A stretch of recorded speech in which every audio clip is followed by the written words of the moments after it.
ಆಸೀನರಾಗಬೇಕು ಎಂಬುದಾಗಿ ತಮ್ಮಲ್ಲಿ ಕೇಳ್ಕೊಳ್ತಾ ಇದ್ದೇವೆ. ನಾಳೆ ಶ್ರೀ ಕ್ಷೇತ್ರದ ಮಂಜುನಾಥನ ಸ್ವಾಮಿಯ ಸನ್ನಿಧಿಯಲ್ಲಿ ಅನೇಕ ಪೂಜಾ ಕೈಂಕರ್ಯಗಳು ನಡೀಲಿಕ್ಕಿದ್ದು ಸಂಜೆ 7 ಗಂಟೆಗೆ ಇದೇ ವೇದಿಕೆಯಿಂದ ಧಾರ್ಮಿಕ ಉಪನ್ಯಾಸ ಹಂದಲಸು ಶ್ರೀ ವಾಸುದೇವ್ ಭಟ್ ಇವರಿಂದ, ಶೃಂಗೇರಿಯ ಖ್ಯಾತ ಧಾರ್ಮಿಕ ಉಪನ್ಯಾಸಕರು ಪ್ರಸ್ತುತಪಡಿಸಲಿಕ್ಕಿದ್ದಾರೆ. ತದನಂತರ ವೀರಾಂಜನೇಯ ಯಕ್ಷಮಿತ್ರ ಮಂಡಳಿ ಬಂಗಾರಮಕ್ಕಿ ಇಲ್ಲಿಯ ಸುಪ್ರಸಿದ್ಧ ಕಲಾವಿದರಿಂದ ಚಂದ್ರಹಾಸ ಎಂಬಂತಹ ಎಷ್ಟು ಕಷ್ಟವೋ ಹಾಗೆ ಒಂದು ಸಣ್ಣ ಅವಧಿಯಲ್ಲಿ ಕ್ಷೇತ್ರದ ಒಂದು ಬಹುದೊಡ್ಡ ಕಾರ್ಯದ ಬಗ್ಗೆ ತಿಳಿಸುವಂಥದ್ದು ಕೂಡ ಬಹಳ ಕಷ್ಟ. ಅದರಲ್ಲಿಯೂ ನನ್ನಂಥವರಿಗೆ ಒಂದು ಪುಟ್ಟ ಬಾಲಕನಿಗೆ ಸಮುದ್ರಕ್ಕೆ ಕರ್ಕೊಂಡು ಹೋಗ್ಬಿಟ್ಟು ಸಮುದ್ರದ ಬಗ್ಗೆ ವರ್ಣನೆ ಮಾಡು, ಎಷ್ಟು ಹಡಗಿದೆ, ಎಷ್ಟು ಜನ ಇದ್ದಾರೆ, ಎಷ್ಟು ಅಲೆಗಳಿದೆ, ಇದನ್ನು ವಿವರಿಸು ಅಂತ ಹೇಳಿದರೆ ಅದನ್ನು ವಿವರಿಸೋದು ಬಹಳ ಕಷ್ಟ. ಆ ಹುಡುಗನಿಗೆ ಅದು ಸಾಧ್ಯ ಇಲ್ಲ. ಹಾಗೆ ಅಭಯದಾನದ ಕ್ಷೇತ್ರದ ಅಭಯದಾನದ ಬಗ್ಗೆ ತಿಳಿಸಬೇಕಂತ ಒಂದು ಬಹುದೊಡ್ಡ ಕಾರ್ಯಕ್ರಮದ ಬಗ್ಗೆ ತಿಳಿಸಬೇಕು ಅಂತಂದರೆ ಅದು ಬಹಳ ಕಷ್ಟ. ಆದರೂ ಈ ಪ್ರಯತ್ನವನ್ನು ನಾನು ಮಾಡೋದಕ್ಕೆ ತಮ್ಮ ಮುಂದೆ ನಿಂತಿದ್ದೇನೆ. ಸಹೋದರ ಸಹೋದರಿಯರೇ, ಕ್ಷೇತ್ರದಲ್ಲಿ ಅನೂಚಾನವಾಗಿ ಅನ್ನದಾನ ನಡೆದುಕೊಂಡು ಬಂದಿದೆ, ವಿದ್ಯಾದಾನ ಮತ್ತು ಆರೋಗ್ಯ ದಾನಗಳು ನಡೆದುಕೊಂಡು ಬಂದಿವೆ. ಅದೇ ರೀತಿಯಲ್ಲಿ ಅಭಯದಾನವೂ ಕೂಡ ನಡೆದುಕೊಂಡು ಬಂದಿದೆ. ಅಭಯದಾನ ಅಂದರೆ ಏನು? ನಿಮಗೆಲ್ಲರಿಗೂ ಒಂದು ಸ್ವಲ್ಪ ಕುತೂಹಲ ಇರ್ಬೋದು. ಅಭಯದಾನವನ್ನು ಯಾವ ಕಂಟೆಕ್ಸ್ಟ್ನಲ್ಲಿ ನಾವು ಬಳಸ್ತೇವೆ? ಪೂಜ್ಯರ ಮಾತುಗಳನ್ನೆಲ್ಲೇ ಹೇಳೋದಾದ್ರೆ, ಅಭಯ ಅಂದರೆ ಭಯ ಇಲ್ಲದೆ ವಾತಾವರಣವನ್ನು ನಿರ್ಮಿಸುವಂಥದ್ದೇ ಅಭಯ. ಅಭಯ ವಿಶ್ವಾಸ ತಕ್ಕೋ, ಧೈರ್ಯವಾಗಿ ಕೆಲಸ ಮಾಡು ಅಂತ ಹೇಳುವಂಥದ್ದು ಅಭಯ. ಸಾಮಾನ್ಯವಾಗಿ ಮನುಷ್ಯರಿಗೆ ಬೇರೆ ಬೇರೆ ಸಂದರ್ಭದಲ್ಲಿ ಬೇರೆ ಬೇರೆ ರೀತಿಯ ಆತಂಕಗಳು, ಅಡ್ಡಿಗಳು, ಸಮಸ್ಯೆಗಳು ಬಂದಾಗ ಅವರು ಅಧೀರರಾಗ್ತಾರೆ, ಹೆದರ್ತಾರೆ. ಆ ಸಂದರ್ಭದಲ್ಲಿ ಅವರು ಕ್ಷೇತ್ರದ ಮೊರೆಯನ್ನು ಹೋಗ್ತಾರೆ. ಕ್ಷೇತ್ರದಲ್ಲಿ ಅವರಿಗೆ ಅಭಯ ಸಿಗ್ತದೆ. ಆದ್ದರಿಂದ ಅಭಯದಾನ ಅನ್ನುವಂಥ ಒಂದು ಪ್ರತೀತಿ ಇಲ್ಲಿ ಬೆಳೆದು ಬಂದಿದೆ. ಕ್ಷೇತ್ರದಲ್ಲಿ, ಶ್ರೀ ಕ್ಷೇತ್ರದಲ್ಲಿ 2 ರೀತಿಯ ಅಭಯದಾನಗಳು ನಡೀತದೆ. ಒಂದು ಸ್ವಾಮಿಯ ಸನ್ನಿಧಿಯಲ್ಲಿ ನಡೆಯುವಂಥ ಅಭಯದಾನ. ನಾವು ಸ್ವಾಮಿಗೆ ನಿವೇದನೆ ಮಾಡಿಕೊಂಡಾಗ ನಮ್ಮ ಸಮಸ್ಯೆಗಳನ್ನು, ನಮ್ಮ ಕ್ಲಿಷ್ಟತೆಗಳನ್ನು, ನಮ್ಮ ಮನಸ್ಸಿನ ಸ್ಥಿತಿಯನ್ನು ನಾವು ಸ್ವಾಮಿಗೆ ನಿವೇದನೆ ಮಾಡಿಕೊಂಡಾಗ, ಅವರಿಂದ ಮಂಗಳಾರತಿಯನ್ನು ಸ್ವೀಕರಿಸುವಾಗ ಏನು ನಿವೇದನೆ ಮಾಡಿಕೊಳ್ತೇವೆ, ಅದರಿಂದ ನಮಗೆ ಸ್ವಾಮಿಯು ಕೊಡ್ತಕ್ಕಂಥ ಅಶ್ಯೂರೆನ್ಸ್ ಏನಿದೆ, ಧೈರ್ಯ ಏನಿದೆ, ವಿಶ್ವಾಸ ಏನಿದೆ, ಅದು ಒಂದು ರೀತಿಯ ಅಭಯದಾನ. ಅದು ಅಲೌಕಿಕವಾಗಿರ್ತಕ್ಕಂಥ, ಅಗೋಚರವಾಗಿರ್ತಕ್ಕಂಥ ಅಭಯದಾನ. ಇದರಿಂದ ಎಷ್ಟೋ ಜನ ವ್ಯಕ್ತಿಗಳು ಮಾನಸಿಕವಾಗಿ ಪರಿವರ್ತನೆ ಹೊಂದುತ್ತಾರೆ. ಅವರು ತಮ್ಮ ಕೆಲಸಗಳಲ್ಲಿ ಬದಲಾವಣೆಯನ್ನು ತಂದುಕೊಳ್ತಾರೆ. ಸ್ವಾಮಿಯ ದರ್ಶನದಿಂದ ಲಕ್ಷಾಂತರ ಮಂದಿ ವಿಶ್ವಾಸವನ್ನು ಹೊಂದಿಕೊಂಡು, ಆತ್ಮವಿಶ್ವಾಸವನ್ನು ಬೆಳೆಸಿಕೊಂಡು ಅಭಯದಿಂದ ಅವರು ಮರಳುತ್ತಾರೆ. ಇದಕ್ಕಿಂತ ಒಂಚೂರು ಭಿನ್ನವಾಗಿರ್ತಕ್ಕಂಥದ್ದು, ಆದರೆ ಸ್ವಾಮಿ ಸನ್ನಿಧಿಯಲ್ಲೇ ನಡೀತಕ್ಕಂಥದ್ದು ನಮ್ಮ ವ್ಯಾಜ್ಯಗಳನ್ನು ಪರಿಹರಿಸುವಂತಹ ಒಂದು ಅಭಯದಾನ. ಯಾರಾದರೂ ಇಲ್ಲಿ ಈ ಒಂದು ಪ್ರದೇಶದಲ್ಲಿ, ಮುಖ್ಯವಾಗಿ ಕರ್ನಾಟಕ ರಾಜ್ಯದಲ್ಲಿ ಮತ್ತು ದಕ್ಷಿಣ ಭಾರತದಲ್ಲಿ ಇರತಕ್ಕಂಥದ್ದು ಅಂತಂದರೆ ಮಾತು ಬಿಡ ಮಂಜುನಾಥ. ಸ್ವಾಮಿಯ ಹೆಸರನ್ನ ಹೇಳಿಕೊಂಡ್ರೆ ನಮ್ಮಲ್ಲಿ ಇರ್ತಕ್ಕಂಥ ಏನಾದ್ರು ಸಣ್ಣ ಪುಟ್ಟ ನಮ್ಮ ನಡುವೆ ಇರತಕ್ಕಂಥ ಇಬ್ಬರು ವ್ಯಕ್ತಿಗಳ ನಡುವೆ ಇರತಕ್ಕಂಥ ಗೊಂದಲದಲ್ಲಿ ಸ್ವಾಮಿಯ ಹೆಸರನ್ನ ಮಧ್ಯೆ ತಂದರೆ ಅದು ಸ್ವಾಮಿಗೆ ಬಿಡಬೇಕು, ಅವರೇ ಅಭಯ ಕೊಡಬೇಕು. ಇನ್ನು ಅದನ್ನು ಬೇರೆ ಯಾರೂ ವ್ಯಾಜ್ಯವನ್ನು ಪರಿಹಾರ ಮಾಡುವಂತಿಲ್ಲ. ಇದರಿಂದ ಸ್ವಾಮಿಯ ಸನ್ನಿಧಿಗೆ ಬಂದು ಸ್ವಾಮಿಯಲ್ಲೇ ಇಬ್ಬರು ಅರ್ಪಣೆ ಮಾಡಿಕೊಂಡು ಆ ವ್ಯಾಜ್ಯವನ್ನು ತೀರ್ಮಾನ ಮಾಡಬೇಕು. ಅದು ಕೂಡ ಅಭಯದಾನದ ಒಂದು ಭಾಗ. ಅದು ಹುಯಿಲು ಅನ್ನುವಂಥ ರೀತಿಯಲ್ಲಿ ಕ್ಷೇತ್ರದಲ್ಲಿ ಬಹಳಷ್ಟು ವರ್ಷಗಳಿಂದ ನಡ್ಕೊಂಡು ಬರ್ತಾ ಇದೆ. ಮುಖ್ಯವಾಗಿ ಸಿವಿಲ್ ಸಮಸ್ಯೆಗಳಿಗೆ ಈ ಹುಯಿಲಿನಿಂದ ಸಮಾಧಾನ ಸಿಗ್ತದೆ. ಇದು ಒಂದು ಕೂಡ ಅಭಯದಾನ. ದ ಗಾಡ್ಸ್ ಜಸ್ಟಿಸ್ ಅಂತೇಳಿ ಇಂಡಿಯಾ ಟುಡೇಯಲ್ಲಿ ಒಂದು ಲೇಖನ ಬಂದಿತ್ತು 10-13 ವರ್ಷಗಳ ಹಿಂದೆ. ಹೇಗೆ ಶ್ರೀ ಕ್ಷೇತ್ರದಲ್ಲಿ ಅಭಯದಾನದ ಒಂದು ಪದ್ಧತಿಯಿಂದ ಹುಯಿಲಿನಲ್ಲಿ ಹೇಗೆ ಹುಯಿಲು ಮುಖಾಂತರ ಹೇಗೆ ವ್ಯಾಜ್ಯಗಳನ್ನು ಪರಿಹರಿಸಿ ಅಭಯದಾನವನ್ನು ಕೊಡ್ತಾರೆ ಅಂತ ಹೇಳಿ. ಎರಡನೇದು ಅಭಯದಾನ, ಅದು ಮಾತು ಬಿಡ ಮಂಜುನಾಥ ಅಲ್ಲ, ಮಾತನಾಡುವ ಮಂಜುನಾಥನಿಂದ ಸಿಗ್ತಕ್ಕಂಥ ಅಭಯದಾನ.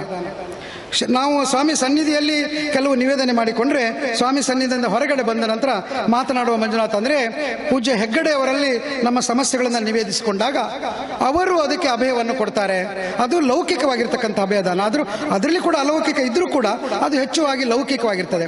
ನಮ್ಮ ಸಮಸ್ಯೆಗಳನ್ನು ಅವರು ಹೇಳಿಕೊಂಡಾಗ ಅವರ ಮಾತಿನಲ್ಲಿ ನಮಗೆ ಸಮಾಧಾನವನ್ನು ಕೊಡ್ಬೋದು, ಮಾತಿನಲ್ಲಿ ನಮಗೆ ಧೈರ್ಯವನ್ನು ಕೊಡ್ಬೋದು, ಅವರ ತಿಳುವಳಿಕೆ ಮುಖಾಂತರ ನಮಗೆ ಧೈರ್ಯವನ್ನು ಕೊಡ್ಬೋದು, ಮತ್ತು ವಸ್ತುಗಳ ರೂಪದಲ್ಲಿ ಅವರು ನಮಗೆ ಧೈರ್ಯವನ್ನು ಕೊಡ್ಬೋದು, ಮತ್ತು ಹಣದ ರೂಪದಲ್ಲಿ ಕೂಡ ನಮಗೆ ಅವರು ಧೈರ್ಯವನ್ನು ಕೊಡಬಹುದು. ಪೂಜ್ಯರು ಸಾಮಾನ್ಯವಾಗಿ ಎಲ್ಲ ಹೋಗಿರ್ತಕ್ಕಂಥ ಎಲ್ಲ ಹೆಗ್ಗಡೆಯವರು ಕೂಡ ಕೈದಾನ ಎನ್ನುವಂಥ ರೀತಿಯಲ್ಲಿ ಅಭಯದಾನವನ್ನು ಕೊಡ್ತಾರೆ. ಈಗ ಮದುವೆಗೆ ಬಂದದ್ದಿರ್ಬೋದು, ಶಿಕ್ಷಣಕ್ಕೆ ಬಂದದ್ದಿರ್ಬೋದು, ಸಣ್ಣ ಪುಟ್ಟ ಸಮಸ್ಯೆಗಳು ಮನೆಯಲ್ಲಿ ಆಯಿತು, ಬೆಳೆ ಬರಲಿಲ್ಲ, ಬೆಳೆ ಬಂತು, ಮಳೆ ಜಾಸ್ತಿ ಆಯಿತು, ಇಂಥ ಸಮಸ್ಯೆಗಳು ಬಂದಾಗ ಕೈದಾನದ ಮುಖಾಂತರ ಅಭಯದಾನವನ್ನು ಕೊಡ್ತಾರೆ. ಅಂದರೆ ಇವೆಲ್ಲವೂ ಕೂಡ ಈ ಅಭಯದಾನಗಳಲ್ಲಿ ಲೌಕಿಕವಾಗಿರ್ತಕ್ಕಂಥ ಅಭಯದಾನದಲ್ಲಿ ಹಣ ಇರಬಹುದು, ವಸ್ತುಗಳ ರೂಪದಲ್ಲಿ ದಾನವನ್ನು ಕೊಡ್ತಾರೆ. ಅದರಿಂದ ವಿಶ್ವಾಸವನ್ನು ಮೂಡಿಸುವಂತಹ ಪ್ರಯತ್ನವನ್ನು ಮಾಡ್ತಾರೆ. ತಾವೆಲ್ಲರೂ ಕೂಡ ಅನ್ನದಾನದ ಬಗ್ಗೆ ಕೇಳಿದ್ದೀರಿ, ಹಾಗೂ ಔಷಧ ಮತ್ತು ವಿದ್ಯಾದಾನಗಳ ಬಗ್ಗೆ ಕೇಳಿದ್ದೀರಿ. ಈ ಸಂದರ್ಭದಲ್ಲಿ ನಾನೊಂದು ಸಣ್ಣ ಪುರಂದರದಾಸರ ಒಂದು ಪದ್ಯವನ್ನು ಇಲ್ಲಿ ನೆನಪು ಮಾಡಿಕೊಂಡ್ರೆ ತಪ್ಪಾಗ್ಲಿಕ್ಕಿಲ್ಲ ಅಂತ. ಪುರಂದರದಾಸರು ಯಾವಾಗ ಬರೆದಿದ್ದು? 14ನೇ ಶತಮಾನದಲ್ಲಿ ಅವರು ಬರೆದಂಥ ಈ ಒಂದು ಗೀತೆಯನ್ನು ತಮ್ಮ ಮುಂದೆ ಹೇಳೋದಕ್ಕೆ ಬಯಸ್ತೇನೆ.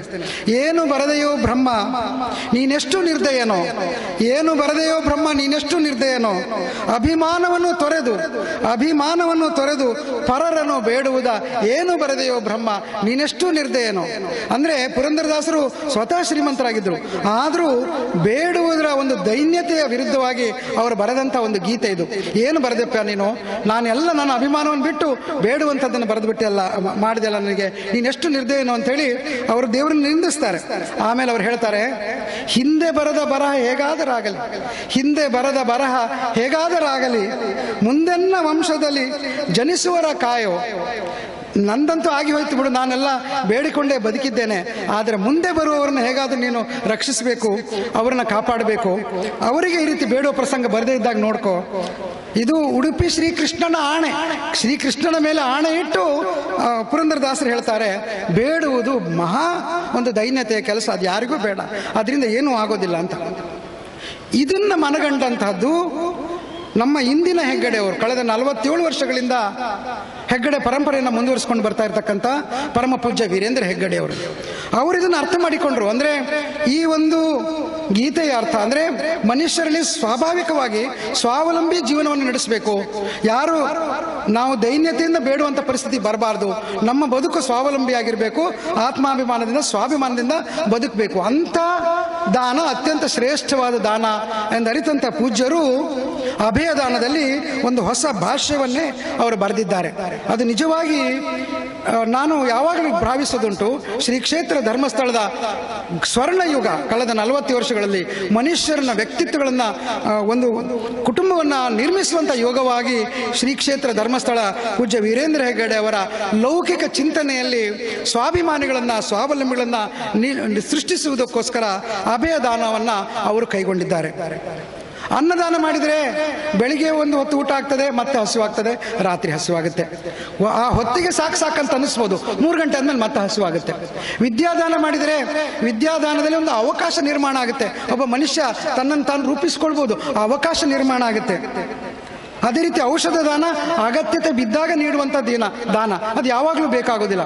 ಆದರೆ ಅಭಯದಾನ ಶಾಶ್ವತವಾಗಿ ವ್ಯಕ್ತಿಗಳನ್ನು ನಿರ್ಮಾಣ ಮಾಡ್ತಕ್ಕಂಥ ಒಂದು ದಾನವಾಗಿ ಪೂಜ್ಯರು ನಿರ್ಮಿಸಿದ್ದಾರೆ. ಅವರ ಚಿಂತನೆಯಲ್ಲಿ, ಅವರ ಮೂಸೆಯಲ್ಲಿ ಮೂಡಿ ಬಂದಂಥ ಅದ್ಭುತ ಕಾರ್ಯಕ್ರಮಗಳು ಹಲವಾರಿವೆ. ಅದನ್ನೆಲ್ಲವನ್ನು ನಾನು ಹೇಳಲಿಕ್ಕೆ ಆಗೋದಿಲ್ಲ. 2 ಕಾರ್ಯಕ್ರಮಗಳನ್ನಂತೂ ಈ ಸಂದರ್ಭದಲ್ಲಿ ನಾನು ಉಲ್ಲೇಖ ಮಾಡಲಿಕ್ಕೆ ಬಯಸ್ತೇನೆ.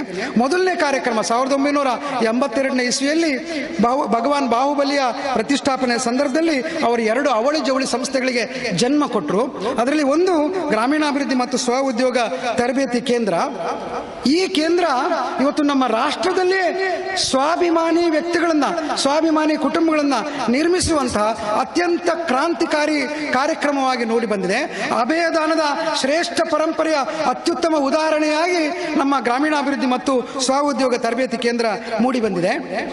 ಪೂಜ್ಯರು ನಡೆಸ್ತಕ್ಕಂಥ ಗ್ರಾಮೀಣಾಭಿವೃದ್ಧಿ ಮತ್ತು ಸ್ವ ಉದ್ಯೋಗ ತರಬೇತಿ ಕೇಂದ್ರಗಳು ಇವತ್ತು ನಮ್ಮ 17 ರಾಜ್ಯಗಳಲ್ಲಿ 27 ಕೇಂದ್ರಗಳ ಮುಖೇನ 3 ಲಕ್ಷ ಕುಟುಂಬಗಳಿಗೆ ಸ್ವಾಭಿಮಾನದ ಬದುಕು, ಸ್ವ ಉದ್ಯೋಗವನ್ನು ನಡೆಸಿ ಅವರು ನೆಮ್ಮದಿಯ ಜೀವನವನ್ನು ನಡೆಸುವಂಥ ಒಂದು ಕಾರ್ಯಕ್ರಮವಾಗಿ ರೂಪುಗೊಂಡಿದೆ. 3 ಲಕ್ಷ ಕುಟುಂಬಗಳು ಸ್ವತಂತ್ರವಾಗಿ ಬದುಕಿ ಅಭಯದಾನದ ಸಂಪೂರ್ಣ ಪ್ರಯೋಜನವನ್ನು ಮಾಡಿಕೊಂಡಿದ್ದಾರೆ. ಈ 3 ಲಕ್ಷ ಕುಟುಂಬಗಳವರು ಒಂದೊಂದು ಕುಟುಂಬವು 4 ಜನರಿಗೆ ಉದ್ಯೋಗ ಕೊಟ್ಟಿದೆ ಅಂತಾದ್ರೆ 12 ಲಕ್ಷ ಕುಟುಂಬಗಳು ನೆಮ್ಮದಿಯ ಜೀವನವನ್ನ ಈ ಅಭಯದಾನದಿಂದ ಮಾಡಲಿಕ್ಕೆ ಸಾಧ್ಯ ಆಗಿದೆ. ಅಷ್ಟು ಮಾತ್ರ ಅಲ್ಲ, ಇದರ ಪ್ರಯೋಜನವನ್ನ ನಮ್ಮ ಕೇಂದ್ರ ಸರ್ಕಾರ ಕೂಡ ಉಪಯೋಗ ಮಾಡಿಕೊಂಡು ಇದೇ RCT rural development self employment training institute ಮಾದರಿಯನ್ನ ನಮ್ಮ ದೇಶದ ವಿವಿಧ ಜಿಲ್ಲೆಗಳಲ್ಲಿ ಇವತ್ತಿಗೆ 583 ಜಿಲ್ಲೆಗಳಲ್ಲಿ ಈ ಸ್ವಉದ್ಯೋಗ ತರಬೇತಿ ಕೇಂದ್ರಗಳನ್ನು ಮಾಡಿ ಇದರ ಜವಾಬ್ದಾರಿಯನ್ನ ಪೂಜ್ಯರಿಗೆ ಕೊಟ್ಟಿದ್ದಾರೆ ಅಂತಾದ್ರೆ ಈ ಅಭಯದಾನದ ಪರಿಕಲ್ಪನೆ ಕೇಂದ್ರ ಸರ್ಕಾರವನ್ನ ಯಾವ ರೀತಿಯಲ್ಲಿ ಮುಟ್ಟಿದೆ ಅಂತಕ್ಕಂಥದ್ದನ್ನ ತಾವು ಗಮನಿಸಬಹುದಾಗಿದೆ.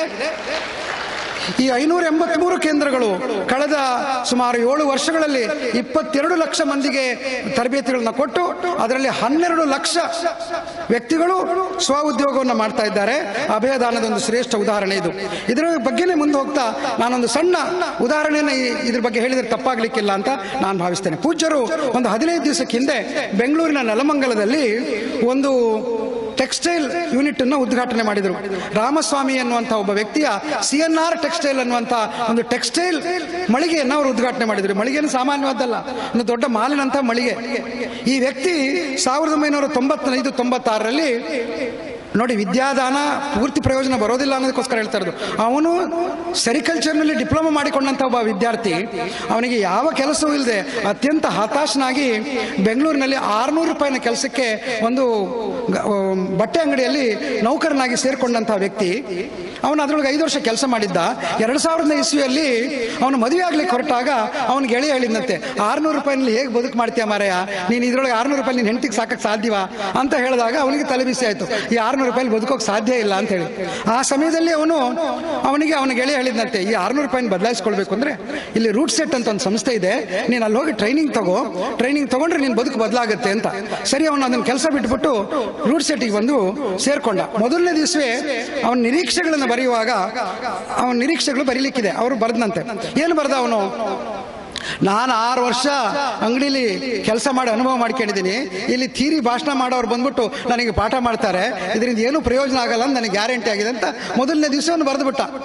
ಆಮೇಲೆ 10 ದಿವಸದ ತರಬೇತಿ ಮಾಡಿಕೊಂಡ ನಂತರ ಆ ತರಬೇತಿಯಲ್ಲಿ ಪೂಜ್ಯರು ಹಾಕಿಕೊಟ್ಟಂತ ಈ ಒಂದು ಅಭಯದಾನದ ಕಾರ್ಯಕ್ರಮದ ಶಕ್ತಿ ಇದೆಯಲ್ಲ, 10 ದಿವಸದಲ್ಲಿ ಅವನನ್ನು ಎಷ್ಟರ ಮಟ್ಟಿಗೆ ಪರಿವರ್ತಿಸ್ತು ಅಂತಂದ್ರೆ, ಅವನು ಬರಿತಾನೆ 10ನೇ ದಿವಸದ ತರಬೇತಿ ಮುಗಿಸಿ ಹೋಗುವಾಗ, ನಾನು 6 ವರ್ಷ ನನ್ನ ಜೀವಮಾನದಲ್ಲಿ ವ್ಯರ್ಥ ಮಾಡಿದೆ, ಬೇರೆ ಯಾರಿಗೂ ಹೆಂಗಸರಿಗೆ ಸೀರೆ ಮಾರಿ ನನ್ನ ಬದುಕನ್ನು ಹಾಳು ಮಾಡಿಕೊಂಡೆ, ಇನ್ನಾದರೂ ಬದುಕನ್ನು ಕಲಿಯುವ ಬದುಕಿನ ಪದ್ಧತಿಯನ್ನ ಇಲ್ಲಿ ಹೇಳಿಕೊಟ್ಟಿದ್ದಾರೆ ನನಗೆ ಅಂತೇಳಿ ಅವನ ತರಬೇತಿಯನ್ನು ಮುಗಿಸಿ, ಈ ಒಂದು ಸಂಸ್ಥೆಯ ಒಂದು ದೊಡ್ಡತನ ಏನಂದ್ರೆ ಅವರು ತರಬೇತಿ ಮಾಡಿ ಕಳಿಸೋದು ಮಾತ್ರ ಅಲ್ಲ, ಅವರನ್ನ ಕೈ ಹಿಡಿದು ಬ್ಯಾಂಕಿಗೆ ಪರಿಚಯಿಸಿ ಬ್ಯಾಂಕಿನ ಸಾಲ ಕೊಡಿಸಿ ಸ್ವ ಉದ್ಯೋಗ ಮಾಡುವವರೆಗೆ ಅವ್ರ ಬೆನ್ನಲ್ಲಿ ಇರ್ತಾರೆ.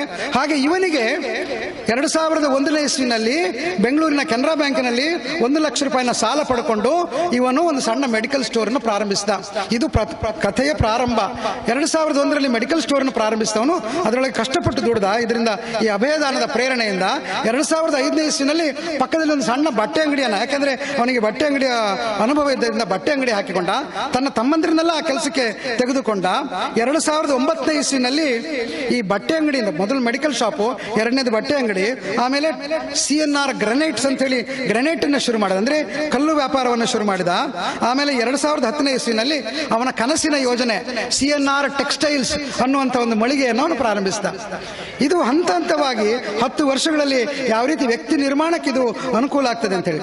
ಇವತ್ತು ಅವನು 40 ಜನರಿಗೆ ಕೆಲಸ ಕೊಟ್ಟಿದ್ದಾನೆ, ತಿಂಗಳಿಗೆ 10 ಲಕ್ಷ ರೂಪಾಯಿ ಆದಾಯ ಇಟ್ಕೊಂಡಿದ್ದಾನೆ.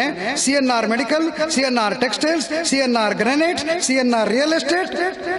ನೋಡಿ, ಒಬ್ಬ ವ್ಯಕ್ತಿಯನ್ನ ಯಾವ ರೀತಿ ಪರಿವರ್ತಿಸಬಹುದು ಅನ್ನೋದಕ್ಕೆ ಒಂದು ಅತ್ಯುತ್ತಮ ಉದಾಹರಣೆಯಾಗಿ. ಇದಕ್ಕಾಗಿ ಮಂಕುತಿಮ್ಮನ ಕಗ್ಗದಲ್ಲಿ ಒಂದು ಮಾತಿದೆ, ಶಿಲೆಯಾಗಿ ನಿದ್ರಿಸುತ್ತಿದ್ದಾಕೆ ರಾಮಪದ ತಲದ ಸಂಸ್ಪರ್ಶದಿಂದೆದ್ದು ನಿಂತಂತೆ. ನೋಡಿ, ಅವಳು ಶಿಲೆಯಾಗಿದ್ಲು, ಅಲ್ಲೇ ಕಲ್ಲು ತುಂಡಾಗಿದ್ಲು, ಆದರೆ ರಾಮನ ಪಾದದ ಒಂದು ಸಂಸ್ಪರ್ಶದಿಂದ ಅವಳು ಎದ್ದು ನಿಂತು ಬಿಟ್ಲು. ಅದೇ ರೀತಿ ಚಲಿಸದೆನಿಸಿದ ಜಡವನಾಮಗಳಿಗೆಯೋ ಸೋಂಕಿ ಬಲತೀವಿ ಚಲುಪುದದು ಮಂಕುತಿಮ್ಮ. ಅಂದ್ರೆ ನಡಿಲಿಕ್ಕೆ ಆಗದಂತ ನಮ್ಮಂತ ವ್ಯಕ್ತಿಗಳು ಎಲ್ಲಿಯೋ ನಮಗೆ ಗೊತ್ತಿಲ್ಲದಂತೆ ಒಂದು ಗಾಳಿ ಸೋಂಕಿ ನಾವೆಲ್ಲ ಚಲಿಸ್ಲಿಕ್ಕೆ ಶುರು ಮಾಡ್ತೇವೆ. ಅಂತಹ ಗಾಳಿ ಪೂಜ್ಯರು ಮಾಡಿರ್ತಕ್ಕಂಥ ಲೌಕಿಕ ಅಭಯದಾನದ ಕಲ್ಪನೆಯಿಂದ ಲಕ್ಷಾಂತರ ಜನರು ಇವತ್ತು ಜಡವಾಗಿದ್ದಂಥವರು ಇವತ್ತು ಚಲಿಸ್ಲಿಕ್ಕೆ ಪ್ರಾರಂಭಿಸಿದ್ದಾರೆ. ಅದೇ ರೀತಿ ಪೂಜ್ಯರು ಮಾಡಿದಂಥ ಇನ್ನೊಂದು ಕಾರ್ಯಕ್ರಮ 1982ನೇ ಇಸ್ವಿನಲ್ಲಿ ಮಾಡಿದಂಥ ಜವಳಿ ಕಾರ್ಯಕ್ರಮ. ಅವಳಿ ರೂಟ್ ಸೆಟ್ ಆದ್ರೆ ಜವಳಿ SKDRDP ಶ್ರೀ ಕ್ಷೇತ್ರ ಧರ್ಮಸ್ಥಳ ಗ್ರಾಮಾಭಿವೃದ್ಧಿ ಯೋಜನೆ. ಈ ಯೋಜನೆ ಏನಪ್ಪಾ, ದುರ್ಬಲರನ್ನು ದಲಿತರನ್ನು ಸಂಘಟಿಸಿ ಬದುಕಿನಲ್ಲಿ ಶಿಸ್ತನ್ನು ಮೂಡಿಸಿ ಅವರ ಎದೆಯಲ್ಲಿ ಕನಸುಗಳನ್ನು ಬಿತ್ತಿ, ದುರ್ಬಲರನ್ನು ದಲಿತರನ್ನು ಸಂಘಟಿಸಿ ಬದುಕಿನಲ್ಲಿ ಶಿಸ್ತನ್ನು ಮೂಡಿಸಿ ಅವರ ಎದೆಯಲ್ಲಿ ಕನಸುಗಳನ್ನು ಬಿತ್ತಿ ತರಬೇತಿಗಳ ಮುಖೇನ ಅವುಗಳಿಗೆ ನೀರೆರೆದು, ಕನಸುಗಳಿಗೆ ನೀರೆರೆದು, ತರಬೇತಿಗಳ ಮುಖೇನ ಅವುಗಳಿಗೆ ನೀರೆರೆದು, ಆರ್ಥಿಕ ನೆರವಿನ ಮೂಲಕ ಗೊಬ್ಬರವನ್ನು ಇದು ಆ ಕನಸುಗಳಿಗೆ ಗೊಬ್ಬರವನ್ನು ಹಾಕಿ ಸ್ವಾವಲಂಬಿ ವ್ಯಕ್ತಿಗಳೆಂಬ ಫಸಲನ್ನು ಪಡೆಯುವ ಕಾರ್ಯಕ್ರಮವೇ SKDRDP. ಅಂದ್ರೆ ಏನೂ ಇಲ್ಲದ ಪ್ರಯೋಜನ ಇಲ್ಲದಿದ್ದವರಿಗೆ ಶಿಸ್ತನ್ನು ಕೊಟ್ಟು, ತರಬೇತಿಯನ್ನು ಕೊಟ್ಟು, ಅವರಿಗೆ ಬೇಕಾಗ್ತಕ್ಕಂಥ ಆರ್ಥಿಕ ನೆರವನ್ನು ಒದಗಿಸಿಕೊಟ್ಟು ಅವರಿಂದ ಸ್ವಾವಲಂಬಿ ವ್ಯಕ್ತಿಗಳನ್ನು ನಿರ್ಮಾಣ ಮಾಡತಕ್ಕಂಥ ಒಂದು ದೊಡ್ಡ ಫಸಲನ್ನು ಪಡೆಯುವಂತ ಕಾರ್ಯಕ್ರಮ SKDRDP. ಆದರೆ ಈ ಫಸಲು ಇದನ್ನು ಬೆಳೆದ ಬೆಳೆಗಾರ ಪೂಜ್ಯ ವೀರೇಂದ್ರ ಹೆಗ್ಗಡೆ ಅವರಿಗಲ್ಲ ಈ ಫಸಲು ಅವರು ಪಡ್ಕೊಳ್ಳೋದಿಲ್ಲ. ಈ ಫಸಲು ಯಾರಿಗೆ ಹೋಗುತ್ತೆ? ಈ ಫಸಲು ರಾಷ್ಟ್ರ ನಿರ್ಮಾಣಕ್ಕೆ ಸಮರ್ಪಿತವಾಗಿದೆ. ನೋಡಿ, ಲಕ್ಷಾಂತರ ಜನ ಈ SKDRDP ಯಲ್ಲಿ ಸ್ವಸಹಾಯ ಸಂಘಗಳಲ್ಲಿ ಸೇರಿಕೊಂಡು ಅವರು ಶಿಸ್ತನ್ನು ರೂಢಿಸಿಕೊಂಡು ಏನೂ